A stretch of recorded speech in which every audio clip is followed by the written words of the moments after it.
কখনোই ধৈর্যহারা হবেন না।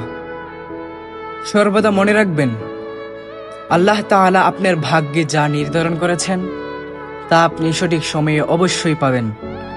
আর যা আপনার ভাগ্যে নির্ধারণ করা হয়নি, আপনি তা শত চেষ্টা করলেও পাবেন না। মনে রাখবেন, আল্লাহ তাআলা সবার মানুষের জন্য আল্লাহ তাআলা এমন কোনো কাজ করেন না যা মানুষের অকল্যাণ। আল্লাহ তাআলা যাই করেন তাই মানুষের কল্যাণ। আল্লাহ তাআলা সব জানেন, সব বুঝেন, সব কিছু জেনে শুনেই করেন। তো হতাশ হবেন না, নিরাশ হবেন না, অধৈর্য হওয়ার কিছুই নাই।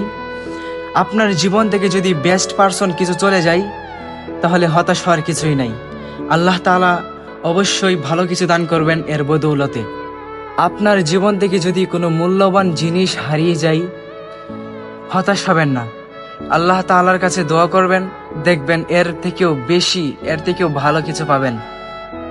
শুধুমাত্র সময়ের অপেক্ষা করেন, আল্লাহ তাআলার উপর ভরসা রাখেন, সবসময় দোয়া করবেন, আপনার জীবনে অনেক ভালো কিছু আসবে। হতাশ হবেন না, বুঝছেন? আর আপনার যদি মন খারাপ থাকে, মন খারাপের কারণটা বলে যাবেন, ইনশাল্লাহ চেষ্টা করব রিপ্লাই ভিডিও দেওয়ার। আসসালামু আলাইকুম।